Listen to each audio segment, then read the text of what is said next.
തിരുവനന്തപുരം വർക്കലയിൽ യുവാവ് മരിച്ചത് ഭക്ഷ്യവിഷബാധയേറ്റെന്ന് പരാതി. സ്റ്റേഷനറി കടയിൽ നിന്ന് കേക്ക് വാങ്ങി കഴിച്ചതിനെ തുടർന്നാണ് ഇലഗമൺ സ്വദേശി വിജുവിന് ദേഹാസ്വാസ്യമുണ്ടായതെന്നാണ് ബന്ധുക്കളുടെ പരാതി. ഇതേ ആഹാരം കഴിച്ച മാതാവും സഹോദരങ്ങളും ആശുപത്രിയിൽ ചികിത്സ തേടി. വെള്ളിയാഴ്ച വൈകിട്ട് 7 മണിയോടെ കരവാരം ജംഗ്ഷനിലെ കടയിൽ നിന്ന് കേക്ക് വാങ്ങി കഴിച്ചതിന് ശേഷമാണ് ശാരീരിക അസ്വസ്ഥത അനുഭവപ്പെട്ടതെന്നാണ് സഹോദരൻ വിനീതിന്റെ ആരോപണം. രാത്രിയിൽ വയറിളക്കവും നിർത്താതെയുള്ള ഛർദിയും അനുഭവപ്പെട്ടു.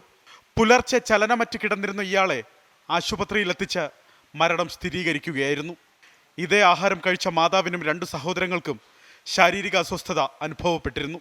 ഇവർ പാരിപ്പള്ളി മെഡിക്കൽ കോളേജിൽ ചികിത്സയിലാണ്. സംഭവത്തിൽ പോലീസ് കേസെടുത്തിട്ടുണ്ട്. പ്രഥമ വിവര റിപ്പോർട്ട് പ്രകാരം യുവാവ് പുലർച്ചെ 3 മണിക്കു തന്നെ മരിച്ചിരുന്നു. അതേസമയം ആശുപത്രി സൂപ്രണ്ട് ഭക്ഷ്യവിഷബാധ മൂലമാണ് യുവാവിൻ്റെ മരണമെന്ന് വ്യക്തമാക്കി. പരാതിയുടെ അടിസ്ഥാനത്തിൽ ഭക്ഷ്യസുരക്ഷാ വകുപ്പ് പരിശോധന നടത്തി ഭക്ഷണം വിറ്റ സ്ഥാപനം താൽക്കാലികമായി അടയ്ക്കാൻ നോട്ടീസ് നൽകിയിട്ടുണ്ട്. 24 തിരുവനന്തപുരം.